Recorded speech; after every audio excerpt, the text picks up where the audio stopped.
उत्तर प्रदेश के एक छोटे से गांव बांसपुर की ये कहानी है। एक ऐसा गांव जहां हर रात कुछ अजीब घटता है। गांव वाले कहते हैं कि यहाँ छलावा है, एक रहस्यमयी साया जो अपने शिकार को भटकाकर अपनी दुनिया में ले जाता है। रात को अकेले बाहर मत निकलना, समझे? किसी को भी रात के अंधेरे में अकेला पाकर छलावा उसे अपनी तरफ आकर्षित करने की कोशिश करता है। रजत नाम का एक युवक रात में गांव के एक संकरे रास्ते पर चल रहा है। वह पास के शहर से देर से घर आ रहा है। इस रात रजत जो शहर से लौट रहा था, उसे यह आभास नहीं था कि अंधेरे में उसका पीछा किया जा रहा है। रजत यह देखकर असहज महसूस करता है कि उसके चारों ओर की हवा असामान्य रूप से शांत और मौन है। उसकी परिधीय दृष्टि में एक धुंधली छाया संक्षेप में दिखाई देती है। कोई तो है यहाँ। कौन है? कौन है यहाँ? कुछ तो करना है। कोई तो है यहाँ। वह अपना सिर हिलाता है, इसे खारिज करने की कोशिश करता है और चलता रहता है। रजत लंबी लंबी फसलों से घिरे गांव के खेतों से होकर गुजरता है। अचानक उसे अपने पीछे कदमों की आहट सुनाई देती है। वह मुड़ता है लेकिन कुछ नहीं देखता। जैसे ही वह चलना शुरू करता है, पदचाप फिर से गूंजती है और इस बार वे करीब लगते हैं। अचानक उसे ऐसा महसूस हुआ जैसे कोई उसकी नकल कर रहा हो। जब वो रुकता, कदमों की आहट भी रुक जाती और जब चलता, फिर वही आवाजें। रजत डरा हुआ अपने आप से बात कर रहा है। वह तेजी से चलना शुरू कर देता है। ये क्या मजाक है क्या? तो कौन है वहां? कौन है? तेजी से चलना शुरू कर देता है। कभी कभी अपने कंधे की ओर देखता है।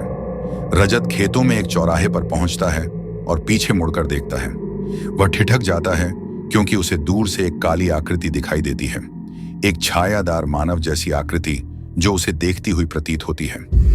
आकृति थोड़ी सी हिलती है, लगभग उसे इशारा करती है। वो साया उसे देखकर अपनी जगह से थोड़ा हिला। रजत को लगा जैसे वो उसे अपनी ओर बुला रहा है। मुझसे क्या चाहिए तुम्हें? क्या चाहिए तुम्हें? वह आकृति अचानक गायब हो जाती है, जिससे रजत भयभीत और भ्रमित हो जाता है। क्या चाहिए तुम्हें?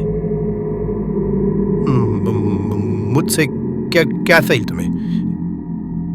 रजत जोर जोर से सांस लेते हुए दौड़ना शुरू कर देता है, क्योंकि उसके आसपास की परछाइयां गहरी होती जा रही हैं।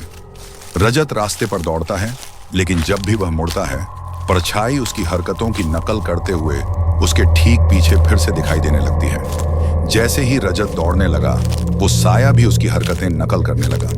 जब वो बाएं मुड़ता, साया भी बाएं मुड़ता।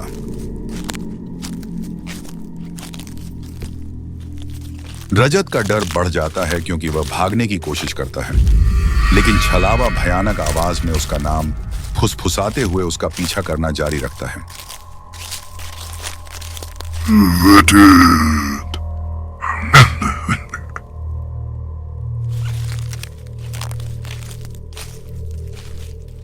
अंत में रजत लड़खड़ाकर एक पेड़ के पास गिर जाता है और पूरी तरह से हिल जाता है। रजत बेदम और डरा हुआ गांव के बुजुर्ग रामकिशन नाम के एक बूढ़े व्यक्ति के घर पहुंचता है।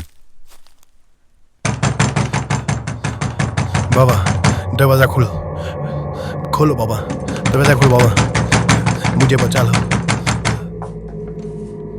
रजत का पीला चेहरा देखकर बुजुर्ग दरवाजा खोलता है। रजत बताता है कि उसने आज क्या देखा। बाबा, आज मैं जब वापस आ रहा था तो मैंने देखा खेतों के बीच से मेरे पीछे एक काला भयानक साया जो मुझे मेरे पीछे पीछे आ रहा था। जैसे जैसे मैं चल रहा था वो वैसे वैसे पीछे आ रहा था। मैं रुक रहा था तो वो भी रुक जाता था। उसकी कदमों की आहट मेरे कानों तक आ रही थी। जैसे मेरे कदम मैं रुकता वो भी कहीं रुक जाता। फिर अचानक से उसने मेरे कानों में आके मेरा नाम पुकारा। बाबा, मुझे डर लग रहा है बाबा, मुझे बचा लो। और बुजुर्ग व्यक्ति उसकी बातों को गंभीरता से सुनता है। बुजुर्ग ने उसे एक ताबीज दिया और उसे इसे पास रखने और डर दिखाने से बचने की सलाह दी। बेटा, ये छलावा है, ये तुम्हारे डर से ताकत पाता है। इसे दूर करने का एक ही तरीका है, डर पर काबू पाना। अगली सुबह रजत ने गांव के कुछ दोस्तों को अपने अनुभव के बारे में बताया। वे चिंतित दिखते हैं और हाल की अजीब घटनाओं के बारे में बात करना शुरू कर देते हैं। मुझे लगता है कि पंडित जी के बेटे को उस छलावे ने बहुत परेशान किया है, क्योंकि बहुत परेशान लग रहा था, बहुत ही बेचारा डरा हुआ सहमा हुआ था। ये तो कई दिनों से हो रहा है, कुछ ना कुछ तो है, कुछ तो है, कुछ तो गड़बड़ है। सभी गांव वाले एक साथ रहने और रात में अकेले बाहर न घूमने के महत्व के बारे में बात करते हैं। गांव के लोग इस छलावे के बारे में बातें करने लगे। सबने फैसला किया कि अब कोई अकेले रात में नहीं निकलेगा। उस रात रजत ने अपने डर का सामना करने का फैसला किया। वह ताबीज को अपनी जेब में रखता है और फिर से खेतों की ओर चलने लगता है। जैसे जैसे वह आगे बढ़ता है, छाया फिर से प्रकट होती है और भी बड़ी और गहरी लगने लगती है।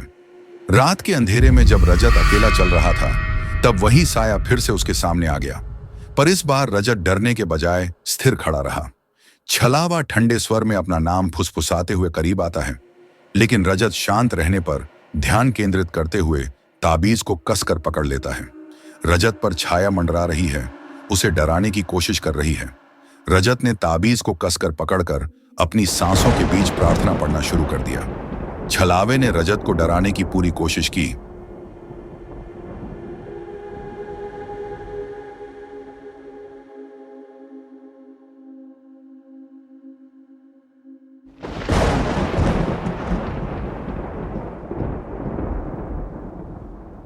पर रजत का मनोबल उसे कमजोर कर रहा था। जैसे ही वह अपना ध्यान केंद्रित रखता है, छाया डगमगाने और सिकुड़ने लगती है। फुसफुसाहटें फीकी पड़ जाती हैं और आकृति विलीन होने लगती है।